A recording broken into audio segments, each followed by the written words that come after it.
Place the potatoes in a large pot of cold water. Cook for 30 minutes.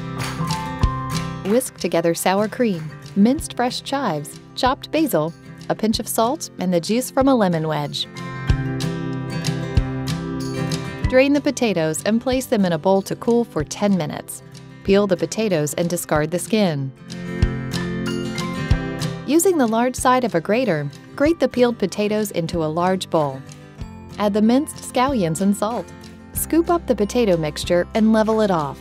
Place the potato mixture onto a parchment-lined baking sheet.